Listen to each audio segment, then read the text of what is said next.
हाँ जी, नमस्कार, राधे राधे, जय श्री कृष्णा। कैसे हैं सब लोग? बढ़िया, मज़े में, आनंद में। चलिए, ईश्वर आपको हमेशा आनंद में रखे, इसी तरह से खुश रखे, प्रसन्नचित रखे। इन शुभकामनाओं के साथ क्लास स्टार्ट करते हैं। दोस्तों, हम लोग बात कर रहे थे सिंधु घाटी सभ्यता की, और सिंधु घाटी सभ्यता में हमने बहुत सारी चर्चा अब तक कर चुके हैं। आज विशेष रूप से सिंधु घाटी सभ्यता के हम लोग आर्थिक जीवन की बात करने वाले हैं। आर्थिक स्थितियां किस प्रकार की थी, क्या क्या चीज़ें थी, कौन कौन सी वस्तुएं कहाँ कहाँ से आयात की जाती थी, कहाँ कहाँ से किस किस चीज़ के साक्ष्य मिले हैं। सिंधु घाटी सभ्यता का जो आर्थिक जीवन है मूलतः किसके ऊपर निर्धारित था, कौन कौन सी फसलें यहाँ पर उगाई जाती थी। तो ये सारी की सारी चर्चा हम लोग करने वाले हैं। बहुत ही ध्यान से देखिएगा, स्टार्ट करने वाले हैं।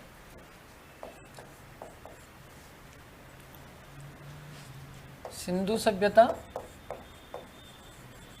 सिंधु सभ्यता,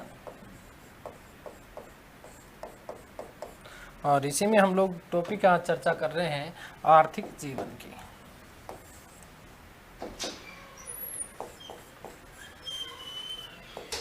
आर्थिक जीवन,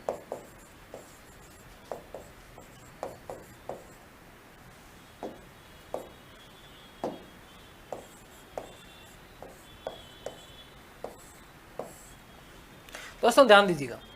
यदि हम लोग बात करें आर्थिक जीवन की, तो आर्थिक जीवन मूलतः, जैसा कि सिंधु घाटी सभ्यता इतनी विकसित सभ्यता थी, उसके पीछे सबसे बड़ा जो कारण माना जाता है, वो कारण माना जाता है इसका व्यापारिक व्यवस्था होना। व्यापारिक व्यवस्था होने का मतलब क्या था कि मूलतः व्यापार प्रधान थी, अनेक प्रकार के व्यापार प्रचलित थे, और साथ ही साथ यहाँ जो है कृषि प्रधान भी मिलती है। क्या मिलती है? कृषि प्रधान भी मिलती है। यहाँ से यदि हम बात करें तो 9 प्रकार की कुल फसलों का उल्लेख मिलता है कि सिंधु घाटी सभ्यता के जो लोग थे वो 9 प्रकार की फसलें उगाते थे। अब यदि हम बात करें इन 9 प्रकार की फसलों में भी, तो चावल की 3 प्रकार की फसलें, चावल की 3 प्रकार की फसलें, गेहूं की 2 प्रकार की फसलें, राई, सरसों, तिल, तिलहन, मटर। ठीक है, तो इस प्रकार से कुछ आप लोगों को पता होना चाहिए कि 9 प्रकार की फसलें मिलती है। आर्थिक जीवन समृद्ध थे ये, और क्योंकि व्यापार के ऊपर आधारित थी, व्यापार के ऊपर केंद्रित थी। 2 प्रकार के व्यापार प्रचलित थे, एक तो आपके आंतरिक व्यापार और दूसरा बाह्य व्यापार।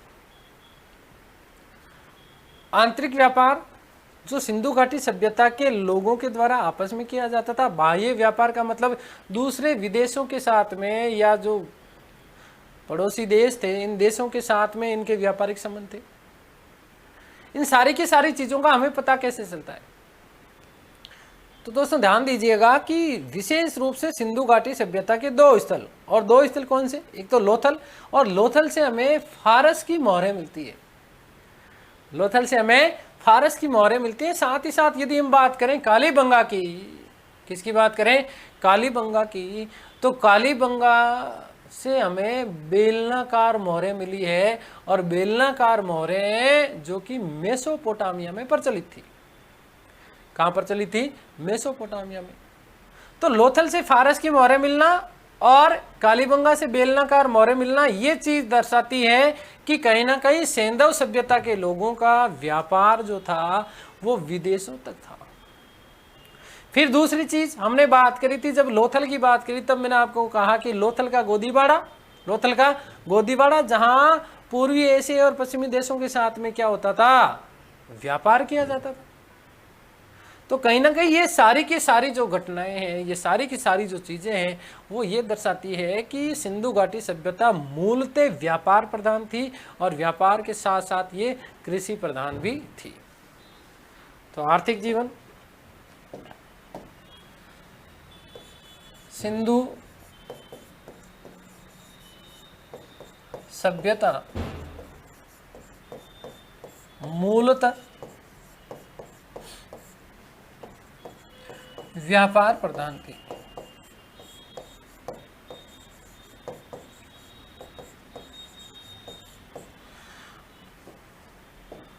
दो प्रकार के व्यापार प्रचल एक तो आंतरिक व्यापार,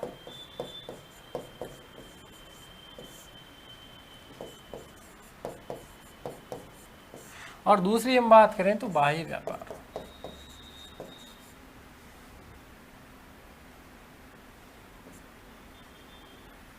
बाह्य व्यापार, आंतरिक व्यापार का मतलब क्या था कि सभ्यता के लोगों द्वारा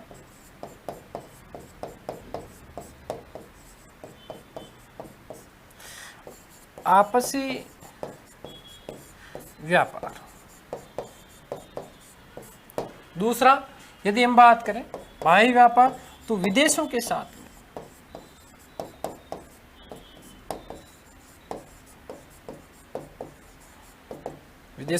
व्यापार।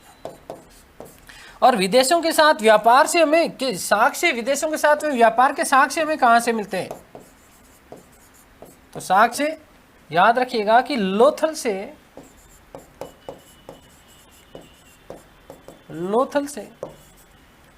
फारस की मोहरें मिली है, फारस की मोहरें मिली है, और साथ ही साथ कालीबंगा से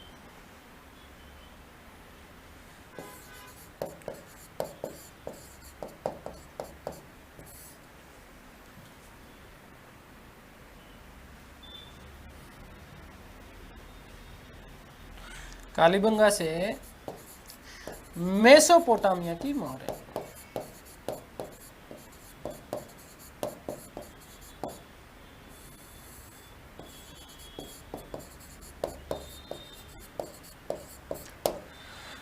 कालीबंगा से कुछ मेसोपोटामिया की मोहरें मिलती है, लोथल से हमें फारस की मोहरें मिलती है, और ये चीज़ प्रदर्शित करती है कि कहीं ना कहीं सेंधव सभ्यता के जो लोग थे, इन लोगों का विदेशों के साथ में भी व्यापार था। तो पहली चीज मूलतः व्यापार प्रधान थी, ठीक है ना, व्यवसाय वाणिज्यिक, ठीक है ना। दूसरी यदि हम बात करें तो इसी के साथ में कृषि प्रधान भी माना जाता है। क्या माना जाता है? कृषि प्रधान भी माना जाता है। सेंधव सभ्यता को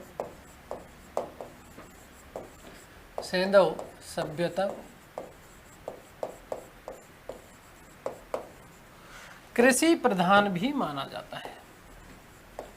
कृषि प्रधान भी माना जाता है।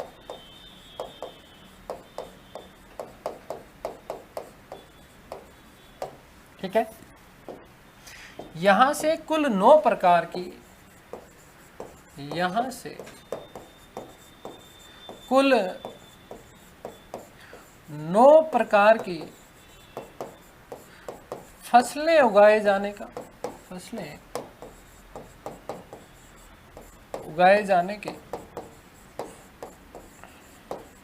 प्रमाण मिले हैं।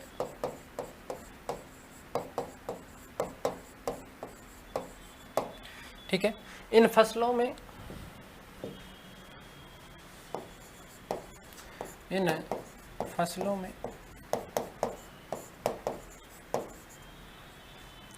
क्रम से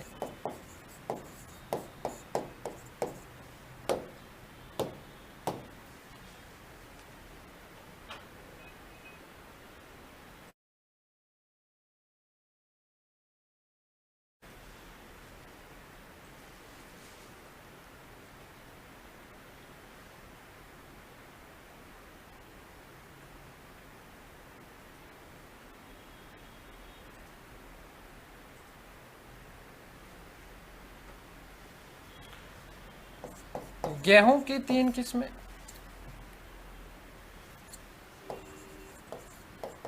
गेहूं की 3 किस्में,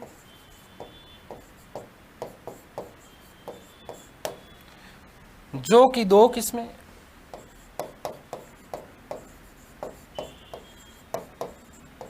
दो किस्म के जौ थे। हमने बात की थी, मैंने आप लोगों को बताया, मैंने आपको कहा कि सामान्य जौ हड़प्पा से, जबकि जौ की उत्तम किस्म के साक्ष्य हमें कहां से मिलते थे? जौ की उत्तम किस्म की खेती के साक्ष्य हमें कहां से मिले? बनावली से। कहां से मिलते हैं? बनावली से। जबकि यदि हम चावल की बात कर लें तो चावल के भी शाक से मिलते हैं, ठीक है। चावल, बाजरा,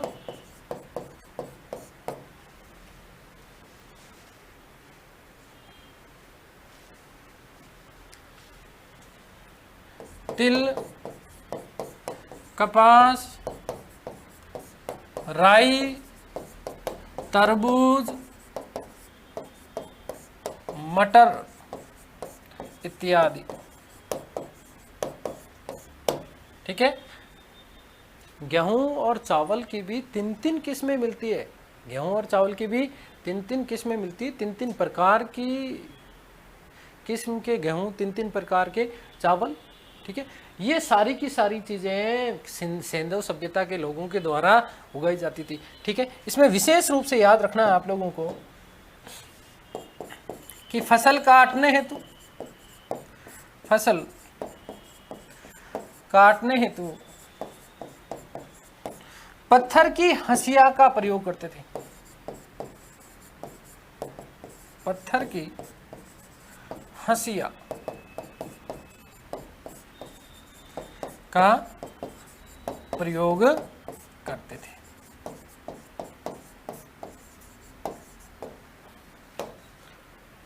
ऐसा माना जाता है कि ये लोग जो है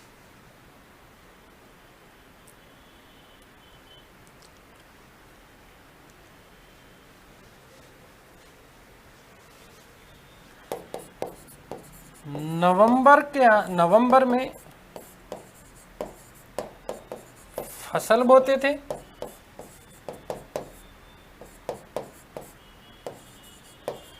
जिसे अप्रैल माह में काटते थे।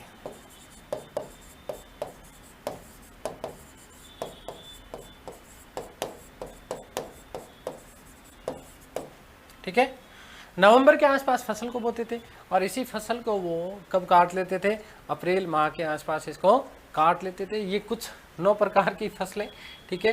तो आपको याद रखना है कि सारी की सारी फसलें उत्तर पत्थर की हंसिया का प्रयोग, किसका प्रयोग?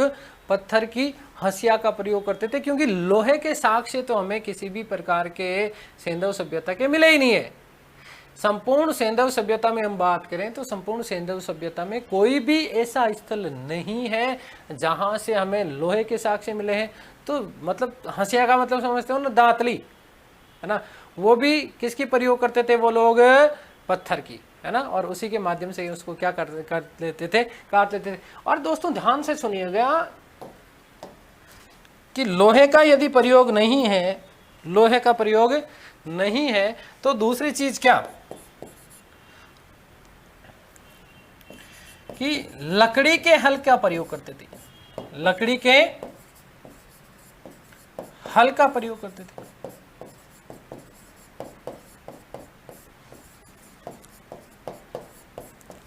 ठीक है, यदि हम बात करें कालीबंगा की, जहां से हमें जुते हुए खेत के साक्ष्य मिलते हैं, किसके? जुते हुए खेत के साक्ष्य मिले हमें कहां से? कालीबंगा से। और कालीबंगा से हमें क्या मिला है?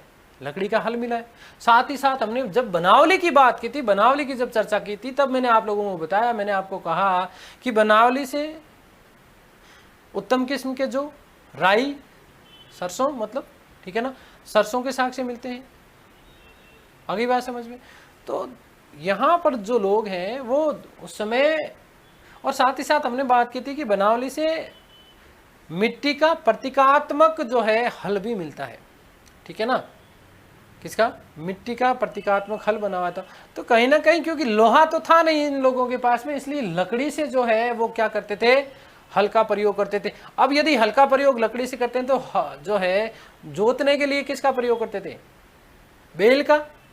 इसीलिए दोस्तों ध्यान से सुनिएगा कि सेंधव सभ्यता के लिए, सेंधव सभ्यता में सबसे प्रिय पशु या जानवर, सबसे प्रिय या पशु आपसे यदि पूछ लिया जाए तो ध्यान रखना कि सबसे प्रिय पशु जो था वो क्या था? बैल। क्यों? क्योंकि यही बैल उनके कृषण के कार्य में प्रयोग किया जाता था, ठीक है ना। ठीक है, लकड़ी के हल का प्रयोग करते थे, जिसे बैल के माध्यम से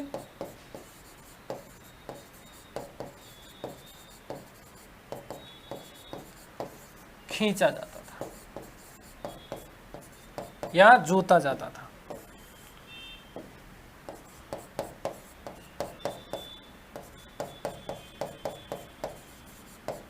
अब यदि बात करें अतः बेल सबसे प्रिय, बेल सबसे प्रिय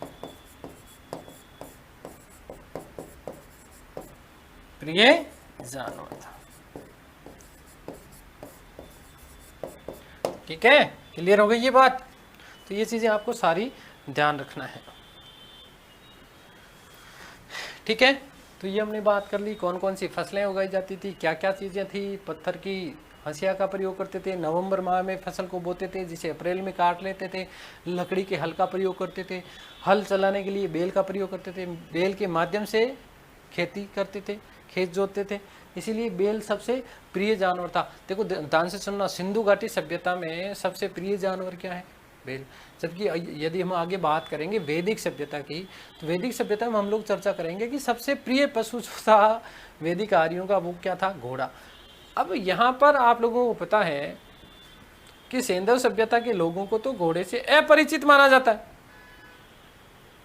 सैंधव सभ्यता के लोग मूलतः घोड़े से अपरिचित माने जाते हैं, क्योंकि हालांकि ध्यान रखना कि कुछ उत्खनन का जो ऊपरी हिस्सा है, ऊपरी जो भाग है जहाँ से उत्खनन किया गया, वहाँ पर हालांकि कई जगह से हमें घोड़े के साक्ष्य जरूर मिलते हैं, अवश्य मिलते हैं। लेकिन सिंधु घाटी सभ्यता के लोग, विशेष रूप से ध्यान रखना इस बात का, ये प्रश्न कई बार पूछ लिया जाता है आप लोगों से कि सिंधु घाटी सभ्यता के लोग किस जानवर से अपरिचित थे।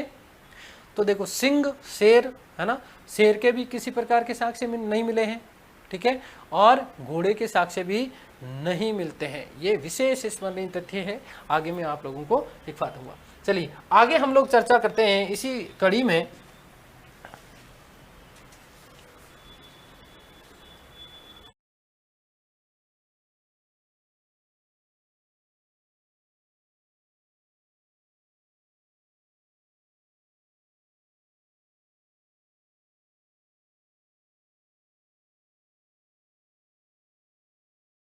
जो चर्चा करने वाले हैं,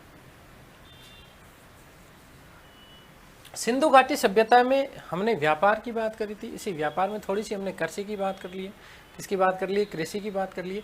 अब मुख्य वस्तुएं और उन मुख्य वस्तुओं का कहाँ कहाँ से सिंधु घाटी सभ्यता के जो लोग हैं वो उन चीज़ों का कहाँ कहाँ से आयात करते थे, वो टेबल पूरी की पूरी मैं आप लोगों के लिए बना रहा हूँ। तो इस टेबल को बहुत ध्यान से पढ़िएगा।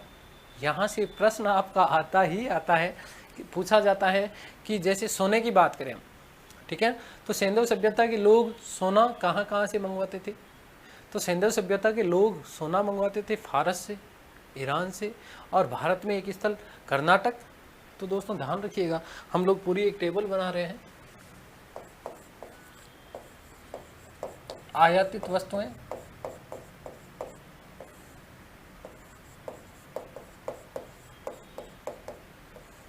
और इधर हम चर्चा कर लेते हैं स्थल की कि कहाँ कहाँ से ये मंगवाई जाती थी। सबसे पहले हम बात करें सोना, तो सोना कहाँ कहाँ से आता था?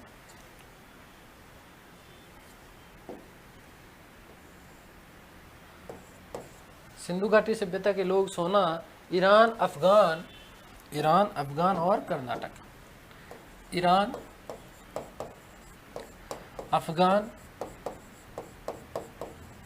वे दक्षिण भारत और दक्षिण भारत बोले तो क्या? कर्नाटक। फिर यदि हम बात करें चांदी की,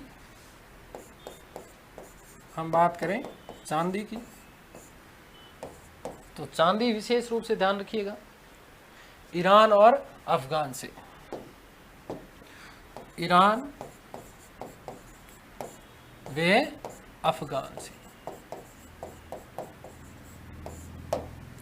फिर हम यदि बात करें टीन की, तो टीन भी जो है वो ईरान और अफगान से। ईरान व अफगान। फिर यदि हम चर्चा करते हैं तांबा की,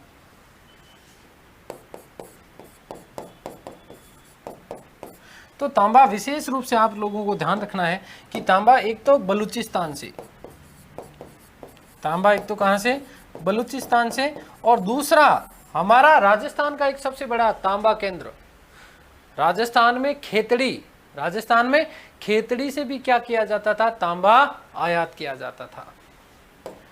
बलूचिस्तान व खेतड़ी, बलूचिस्तान व खेतड़ी।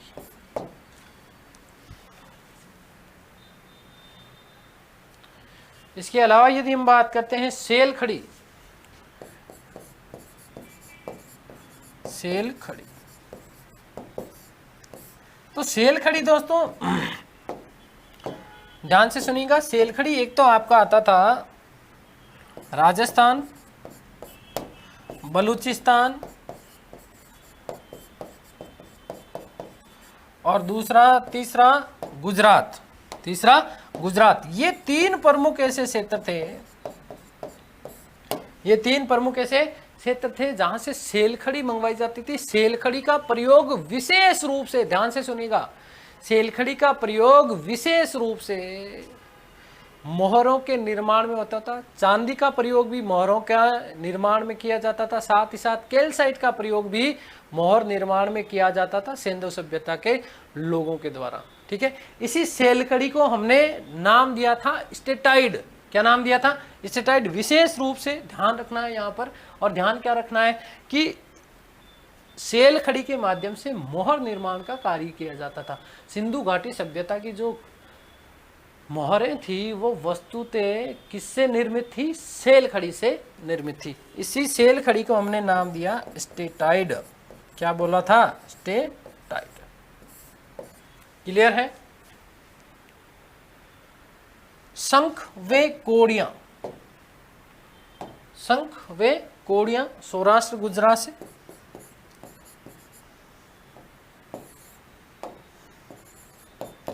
शंख वे कोड़ियां, ये आपकी कहां से आती थी, सौराष्ट्र। सौराष्ट्र मतलब बोले तो गुजरात, सौराष्ट्र का मतलब यहां पर क्या है, गुजरात। ये विशेष रूप से आपके चीजें ध्यान रखनी है। ठीक है, क्लियर हुआ। देखिए वापस सुन लीजिएगा, कौन कौन सी वस्तुएं आयात की जाती थी। सोना ईरान, अफगानिस्तान और दक्षिण भारत, कर्नाटक। चांदी की यदि हम बात करें ईरान और अफगान से।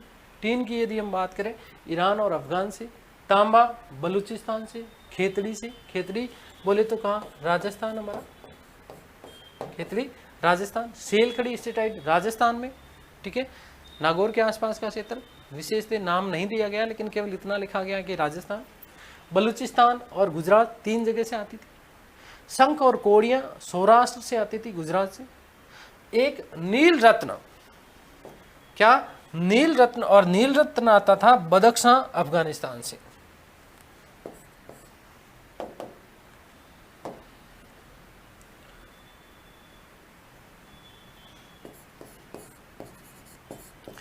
नील रत्न ये कहां से आता था, बदख्शां,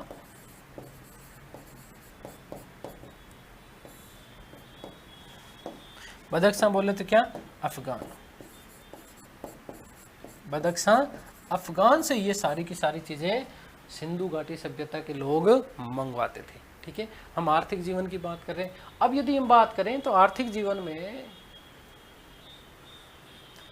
तोल की जो मानकीकृत इकाई थी वो 16 के अनुपात में थी और दशमलव पद्धति के ऊपर आधारित थी।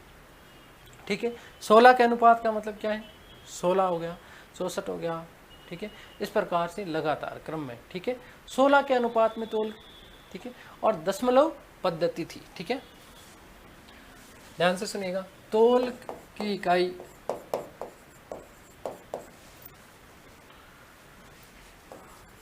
तोल की इकाई 16 के अनुपात में,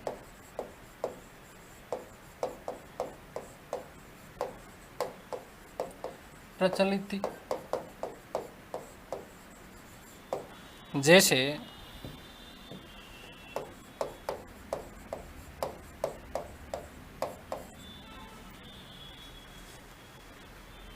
सोलह, 64, 160, 320, इस प्रकार से। ठीक है। और दूसरी चीज ये याद रखनी है कि बाट जो थे वो दशमलव पद्धति पर आधारित थे। बाट दशमलव पद्धति पर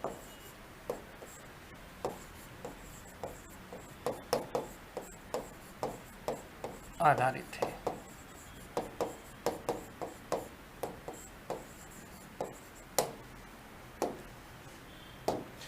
एक नोट लगा के मैं बात लिख रहा हूं यहीं पर कि सिंधु घाटी सभ्यता के लोग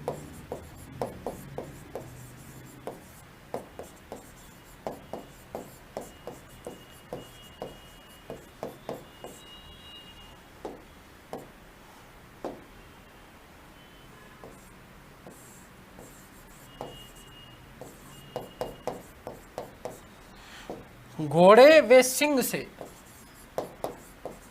घोड़े व सिंह से अपरिचित थे।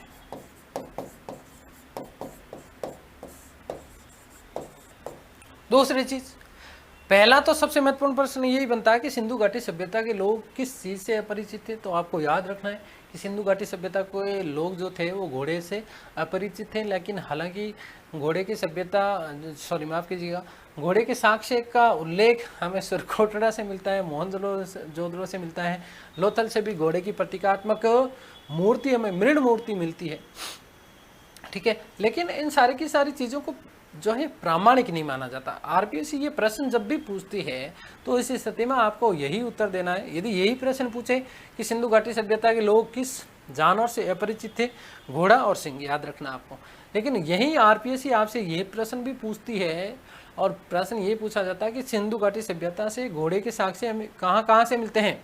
तो सुरकोटड़ा से मिले, लोथल से मिले और मोहनजोदड़ो से मिले। ये विशेष स्मरणीय तथ्य। इसके साथ में एक चीज और कि सिंधु घाटी सभ्यता के लोग लोहे से अपरिचित थे। किससे अपरिचित थे? लोहे से अपरिचित थे। तलवार के यहां से किसी भी प्रकार के साक्ष्य नहीं मिले। और साथ ही साथ सबसे बड़ी बात, मंदिर के स्पष्ट थे कहीं से भी, ध्यान से सुनिएगा, मंदिर के साक्ष्य भी यहां से किसी भी प्रकार के स्पष्ट रूप से मंदिर के साक्ष्य हमें नहीं मिलते। बहुत महत्वपूर्ण नोट है ये आप लोगों के लिए। तलवार से अपरिचित थे,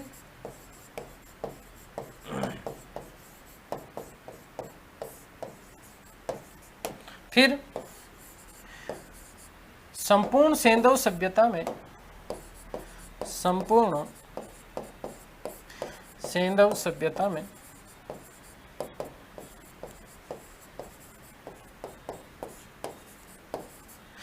मंदिर के साक्ष्य नहीं मिले हैं। मंदिर के साक्ष्य नहीं मिले हैं।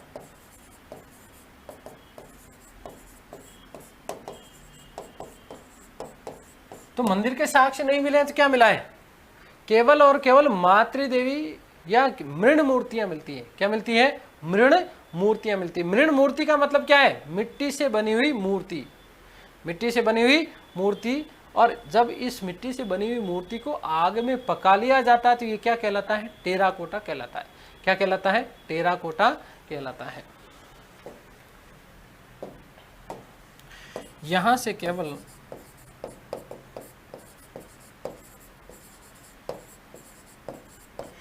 मृण मूर्तियां ही मिलती हैं।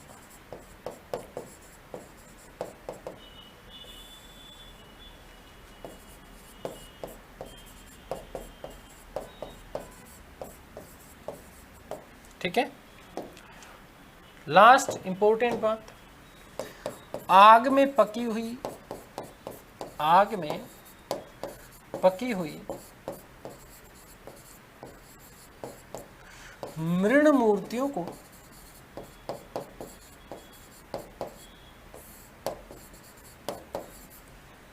टेराकोटा कहा जाता है।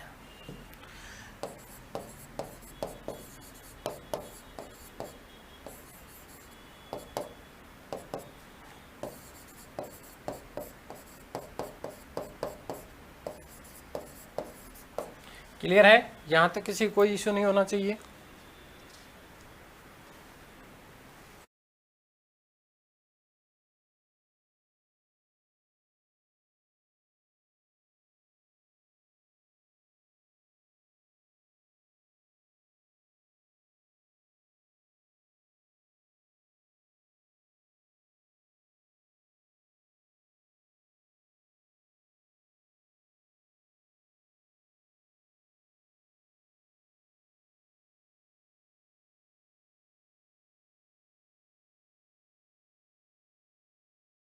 को और विशेष रूप से याद रखना है दोस्तों कि लाल व काले मृद भांड मिलते हैं।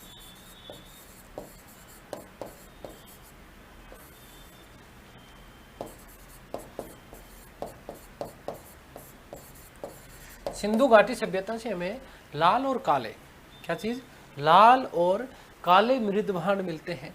मृद भांड का मतलब मिट्टी से बने हुए बर्तन, ठीक है। और यही नहीं, आप लोगों को एक चीज और इसके साथ में याद रखना है। क्या याद रखना है कि ये जो मृद भांड मिलते हैं, इन मृद भांडों से कई जगह, जैसे हम मोहनजोदड़ो की बात करते हैं, ये जैसे हम हड़प्पा की बात करते हैं, तो हड़प्पा और मोहनजोदड़ो से जो मृद भांड मिले हैं, इन मृद भांडों के ऊपर सेंधव लिपि का अंकन भी हमें मिलता है।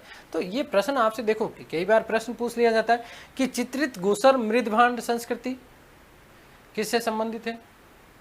तो चित्रित घूसर मृद भांड संस्कृति का मतलब ये है, घूसर का मतलब गेरुए रंग के, है ना।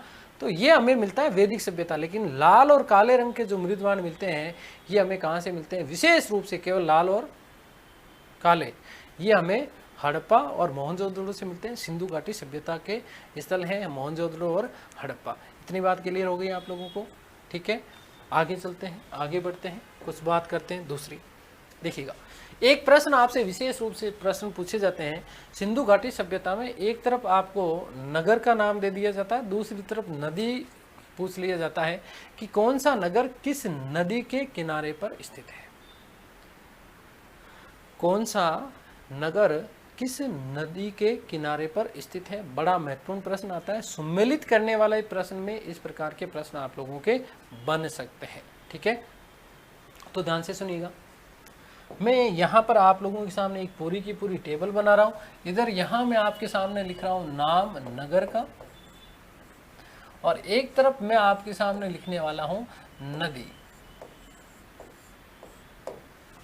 एक तरफ मैंने आपके सामने लिखा है नगर और दूसरी तरफ मैंने क्या लिखा है, नदी। कौन कौन सा नगर कौन कौन सी नदी के किनारे पर स्थित है, ठीक है। ध्यान से सुनिएगा। सबसे पहले हम बात कर लेते हैं इसका प्रथम उत्खनन क्षेत्र कौन सा, हड़प्पा।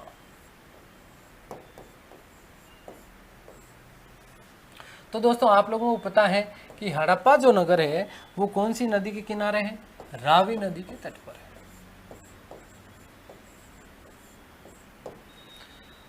सीधा सीधा प्रश्न आता है कि हड़प्पा कौन सी नदी के तट पर है, तो रावी नदी के तट पर है। दूसरा यदि हम बात करें इसी क्रम में, तो मोहनजोदड़ो, मोहनजोदड़ो।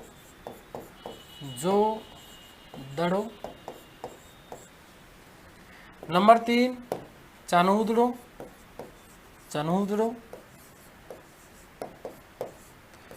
नंबर 4 हम बात कर लेते हैं कोटदीजी की। ये तीनों नाम मैंने एक साथ लिखे हैं, और तीनों नाम एक साथ लिखने के पीछे एक कारण भी है। कारण क्या है, मोहनजोदड़ो, चानूदड़ो और कोटदीजी। ध्यान से सुनिएगा, मोहनजोदड़ो, चानूदड़ो और कोटदीजी, ये तीनों के तीनों जो नगर है, इन तीनों नगरों, ये जो तीनों नगर है वो एक ही नदी के किनारे पर स्थित है। और वो नदी कौन सी है, सिंधु नदी। कौन सी, सिंधु नदी। तो कौन सी नदी के किनारे है, सिंधु नदी। कौन सी नदी, सिंधु नदी, ठीक है। नंबर 5 पे यदि हम बात करें तो रोपड़, फिर हम नंबर 6 पे बात कर लेते हैं बाड़ा,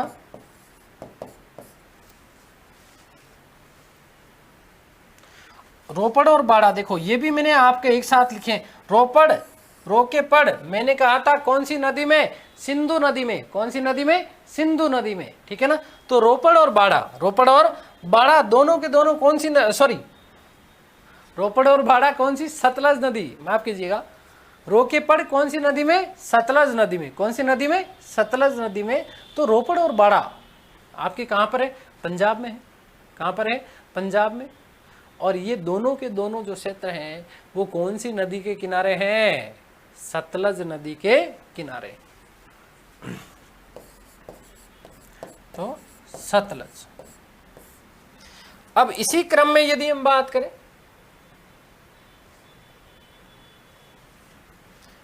तो नंबर 7 कालीबंगा,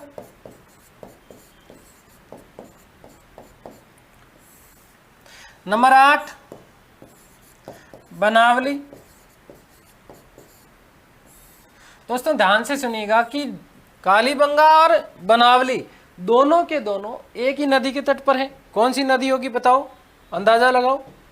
प्राचीन सरस्वती, प्राचीन सरस्वती, या जिसे क्या कहा जाता है, घग्गर नदी। कौन सी, घग्गर नदी। तो प्राचीन सरस्वती, प्राचीन सरस्वती या क्या, घग्गर नदी। कौन सी, घग्गर नदी। क्लियर है। देखो ध्यान से सुनिएगा, हम बात कर रहे हैं हड़प्पा, रावी नदी, मोहनजोदड़ो, चाणूदड़ो और कोटदीजी, ये सारे के सारे तीनों नगर कौन सी नदी के किनारे, सिंधु नदी। रोपड़, बाड़ा कौन सी नदी, सतलज नदी। कालीबंगा, बनावली कौन सी नदी, प्राचीन सरस्वती, या इसी को हम क्या बोलते हैं, घग्गर नदी। कौन सी नदी, घग्गर नदी। आगे चर्चा करते हैं।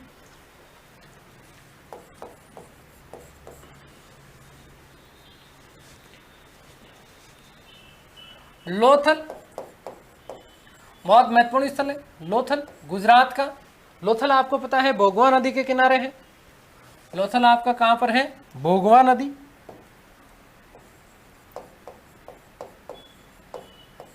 फिर यदि हम बात करें सूतकांगे डोर,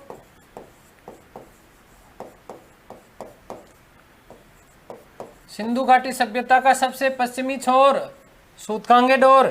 दास्क नदी, कौन सी, दास्क नदी, या इसी के लिए नाम मिलता है दस्त नदी, ठीक है। फिर यदि हम बात करें पूर्वी छोर, आलमगीरपुर, आलमगीरपुर, आलमगीरपुर कौन सी नदी के किनारे है, हिंडन नदी के किनारे, हिंडन नदी के किनारे। फिर यदि हम बात कर लें उत्तरी छोर की, मांडा, मांडा जम्मू कश्मीर, जिला अखनूर।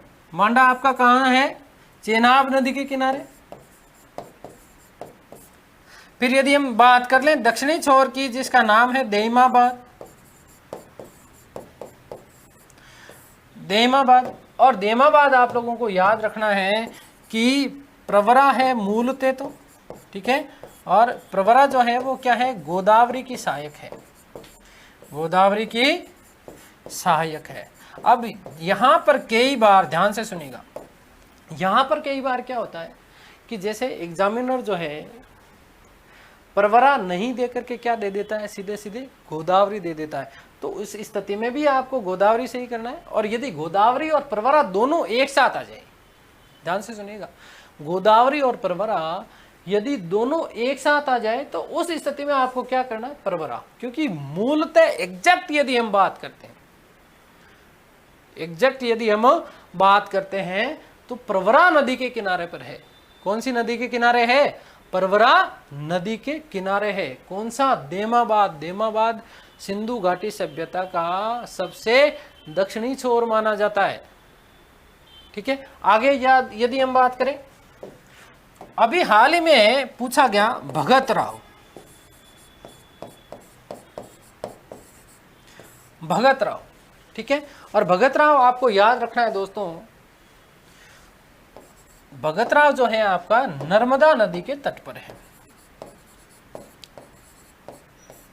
गुजरात से जस्ट नीचे है भगत राव, ठीक है। गुजरात का ही क्षेत्र माना जाता है। किसका क्षेत्र है? गुजरात का है भगत राव, नर्मदा के मुहाने पर है, ठीक है। दो क्षेत्र और बात कर लेते हैं हम लोग।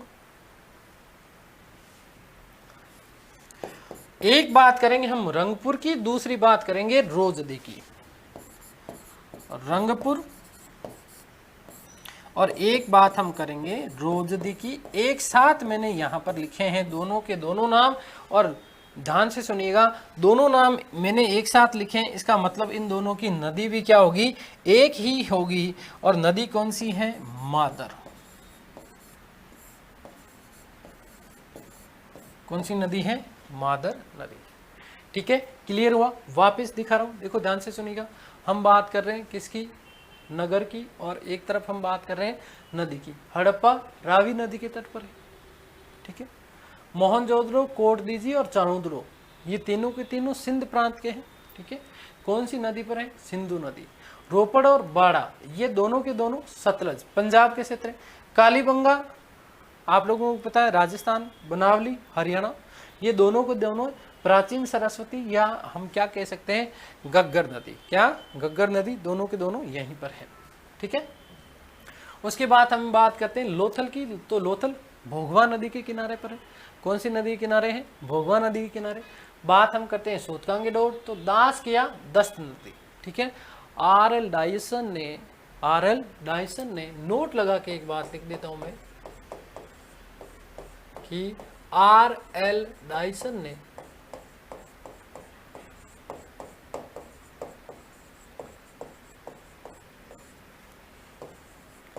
सूतकांगे डोर को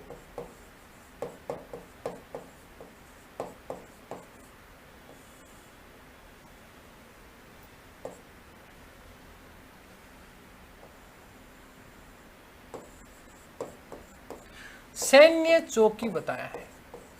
सैन्य चौकी बताया है, ठीक है। सूतकांगे डोर सिंधु घाटी सभ्यता का सबसे पश्चिमी छोर माना जाता है। फिर हमने बात की आलमगीरपुर, हिंडन नदी, मांडा, चेनाब नदी, देमाबाद, परवरा गोदावरी की सहायक है। भगतराव नर्मदा, ठीक है, गुजरात में है भगतराव। रंगपुर और रोजदी, ये दोनों के दोनों कौन सी नदी के किनारे हैं? मादर नदी के किनारे हैं। क्लियर हो गई ये सारी चीजें? यहाँ तक किसी भी प्रकार का कोई भी आपके मन में संशय हो, किसी भी प्रकार का कोई भी डाउट हो, तो आप मैसेज कर दीजिएगा। आपके संशय हम लोग आपके मन में रहने देंगे नहीं। खैर आगे बढ़ते हैं। अब हम चर्चा करने वाले हैं दोस्तों सिंधु घाटी सभ्यता की देन।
दोस्तों ध्यान से सुनिएगा, सिंधु घाटी सभ्यता की यदि हम देन की बात करते हैं तो सिंधु घाटी सभ्यता मातृ देवी की उपासना, भारतीय समाज में मातृ देवी की उपासना।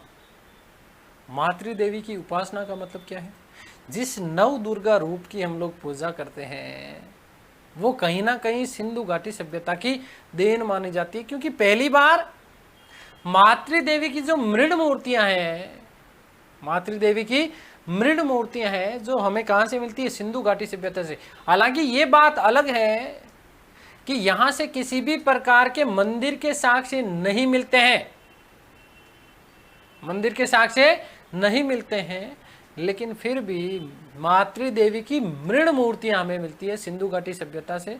और इससे यह प्रतीत होता है कि सिंधु घाटी सभ्यता का जो सामाजिक जीवन था, सिंधु घाटी सभ्यता का जो सामाजिक जीवन था वो मातृसत्तात्मक था।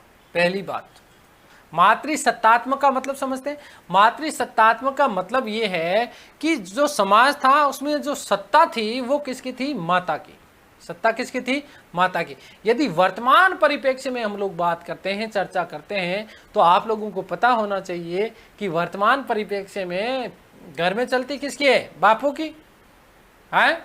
हाँ, वो बात अलग है कि चुपके चुपके बापू भी गृह मंत्रालय से पहले परमिशन लेता है ना, कि हाँ जी ठीक है क्या है ना, कभी कभी बेलन की आवाज़ भी बजती है ना।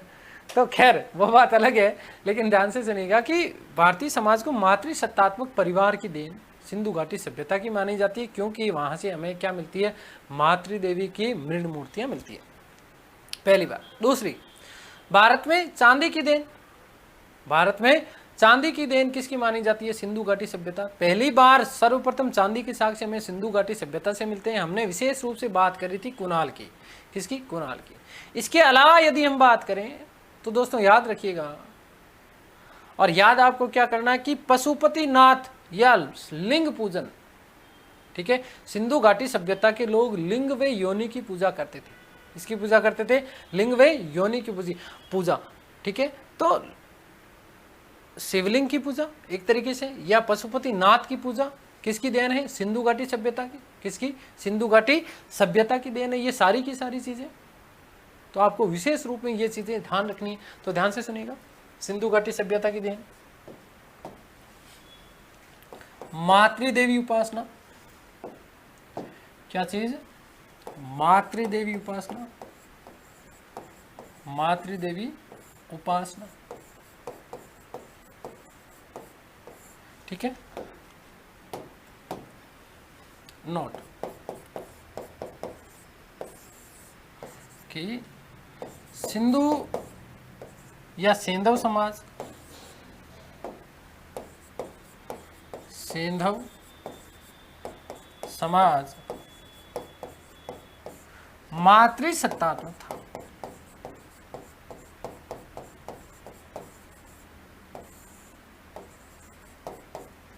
ठीक है, क्योंकि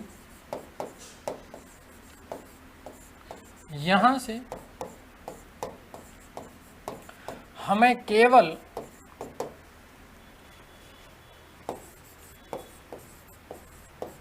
मातृदेवी की मृण मूर्तियां ही मिलती है, मातृदेवी की मृण मूर्तियां ही मिलती हैं।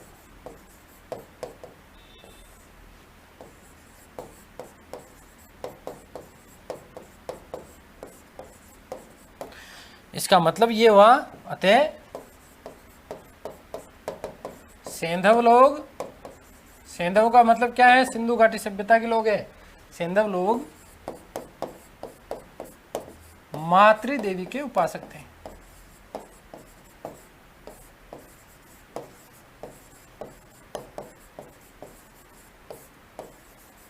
ठीक है, साथ ही साथ यदि हम बात करें तो लिंग की पूजा, लिंग की पूजा, ठीक है, योनि की पूजा,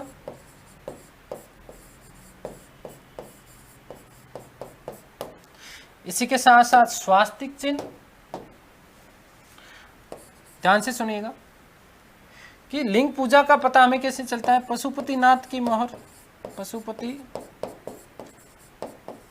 नाथ, जिसे क्या कहा? आद्यतम शिव,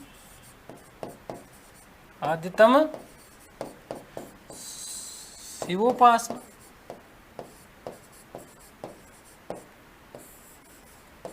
ठीक है, पशुपति नाथ आद्यतम शिव उपासना मतलब प्राचीनतम शिव की उपासना के साक्ष्य भी हमें कहां से मिलते हैं? सिंधु घाटी सभ्यता से। लिंग की पूजा करते थे, योनि की पूजा करते थे। ठीक है, ये आपको विशेष चीजें ध्यान रखनी है।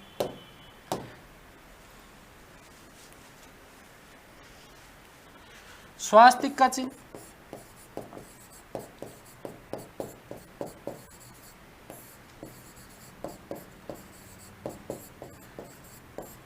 और स्वास्तिक के चिन्ह के साक्ष्य हमें मिलते कहां से? हड़प्पा से।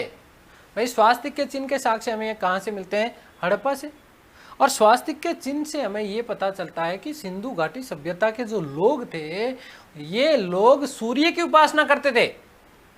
किसकी उपासना करते थे? सूर्य उपासना। स्वास्तिक का चिन्ह, जिससे यह प्रतीत होता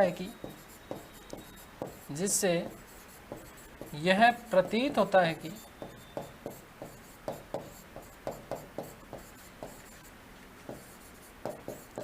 यहाँ के लोग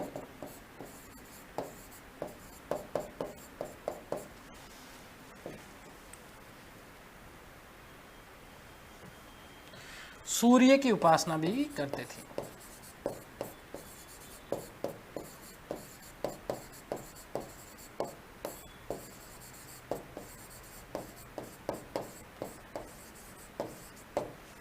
ठीक है, इसी के साथ याद रखना पीपल की पूजा। किसकी?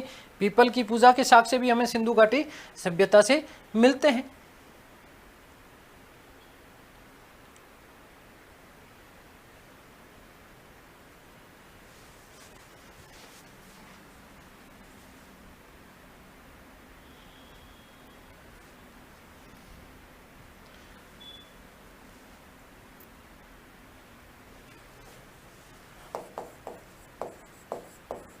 पीपल पूजा भी करते थे।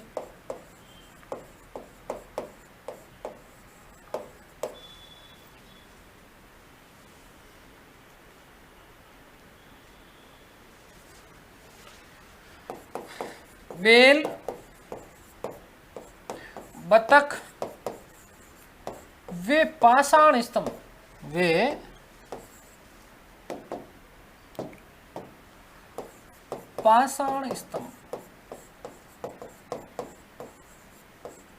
सबसे पवित्र माने जाते हैं। सबसे पवित्र माने जाते थे। ठीक है, बेल, बतख और पाषाण स्तंभ को सबसे ज्यादा पवित्र माना गया। सिंधु घाटी सभ्यता के जो लोग थे वो मनोरंजन के लिए रथ दौड़, घुड़दौड़, इस प्रकार की चीजें प्रचलित थी। शिकार भी करते थे। इस प्रकार का उल्लेख मिलता है। मनोरंजन के लिए लोग मनोरंजन हेतु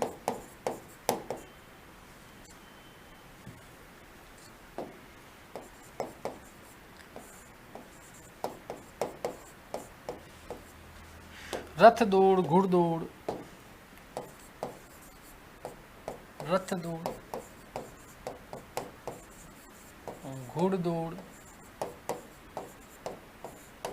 शिकार इत्यादि करते थे।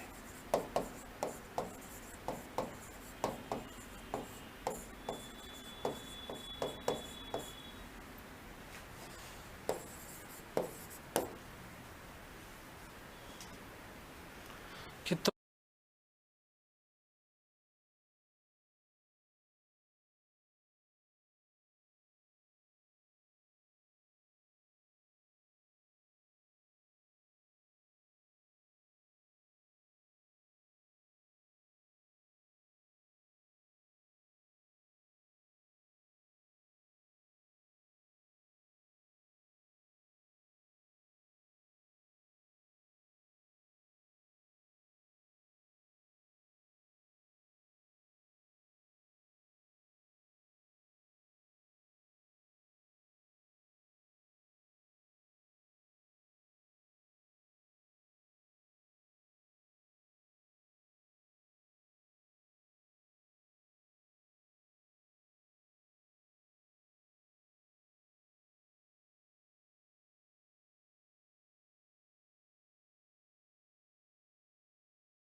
लास्ट महत्वपूर्ण बात करने वाले हैं सिंधु घाटी सभ्यता के पतन की।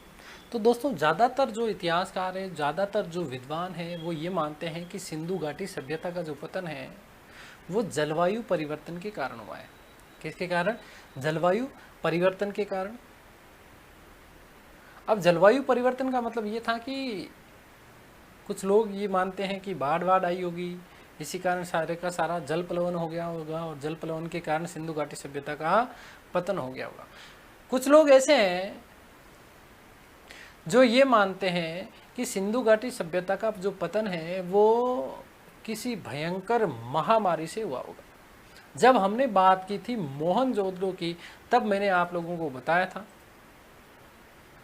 मैंने कहा कि मोहनजोदड़ो से KUR कनेडिया को मोहनजोदड़ो से प्राप्त कंकालों से मलेरिया के साक्ष्य मिलते हैं। किसके साक्ष्य मिलते हैं? मलेरिया के। इसलिए KUR कनेडिया साहब ये कहते हैं कि इस सभ्यता का जो है पतन वस्तुतः महामारी के कारण हुआ होगा। देखते हैं सिंधु का पतन।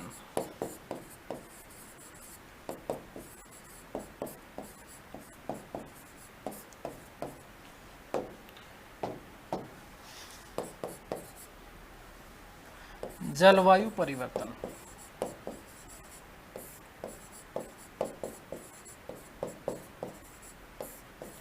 के कारण। अब ये बात कौन कौन बोलता है, ध्यान से सुनिएगा। अभी हाल ही में हमने बात की थी कि गुजरात से हमें 2 स्थल मिले हैं, वेंगीकोट थार के मरुस्थल से और करीमसाई गुजरात, जहां से हमें जलवायु परिवर्तन के साक्ष्य मिलते हैं। ये बात की ऑरेल स्ट्राइन ने, साथ ही साथ A.N. घोष ये बात मानते हैं। हम बात करें महामारी की, महामारी यदि हम बात करें मलेरिया की, तो KUR कनेडिया, KUR कनेडिया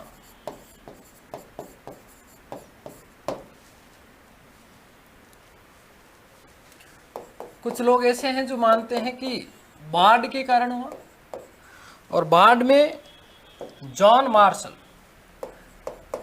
सबसे बड़ा व्यक्ति जॉन मार्शल, जो सिंधु घाटी सभ्यता का निदेशक माना जाता है, SR राव, और इसके साथ मैके,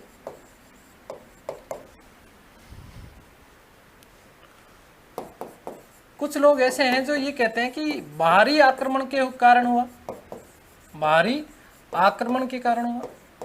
और बाहरी आक्रमण के लिए जैसे स्टुअर्ट पिगट,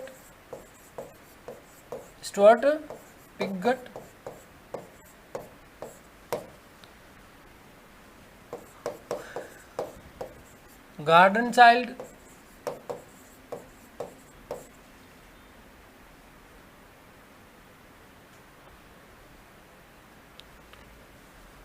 तो ये ज़्यादातर जो स्थल हैं, ये ज़्यादातर जो लोग हैं ये ऐसा मानते हैं। देखिए ध्यान से सुनिएगा, जलवायु परिवर्तन के कारण, ऑरेल स्टाइन कहते हैं कि जलवायु परिवर्तन के कारण हुआ। A.N. घोष इसके साथ में इसके मत का समर्थन करते हैं। महामारी मलेरिया की बात करते हैं KUR कनेडिया साहब। बाढ़ की बात कही है जॉन मार्शल, SR राव और अर्नेस्ट मैके ने। बाहरी आक्रमण का उल्लेख करते हैं कौन? Stuart Piggott, garden child. लेकिन ज़्यादातर इतिहासकार, बाकी के जो इतिहासकार हैं वो ये मानते हैं कि सिंधु घाटी सभ्यता का पतन जलवायु परिवर्तन के कारण हुआ। और हाल ही में 2 स्थल मिले हैं, थार के मरुस्थल से वेंगीकोट और गुजरात से करीमसाई। यहाँ से मिले साक्ष्यों के आधार पर यह प्रतीत होता है कि वस्तुतः सिंधु घाटी सभ्यता का पतन जलवायु परिवर्तन के कारण हुआ होगा। तो हाल ही में थार के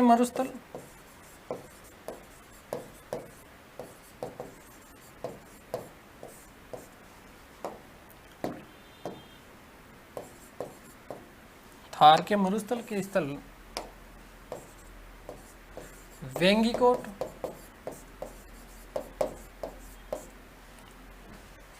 व गुजरात के स्थल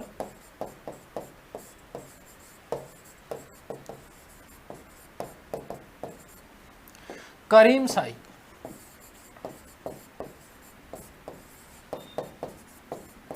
से सिंधु का पतन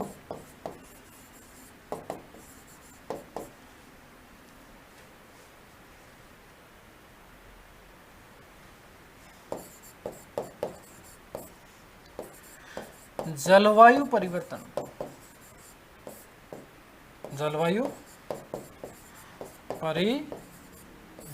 के कारण होने के साक्ष्य मिलते हैं।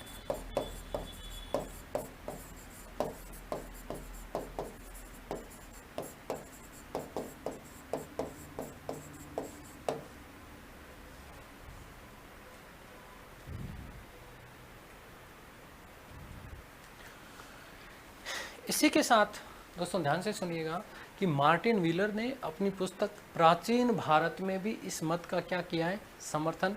व्हीलर साहब भी ये कहते हैं कि सिंधु घाटी सभ्यता का जो पतन है वो जलवायु परिवर्तन के कारण हुआ है। तो मार्टिन व्हीलर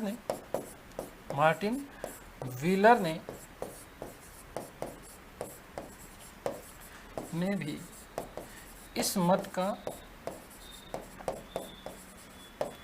समर्थन किया था।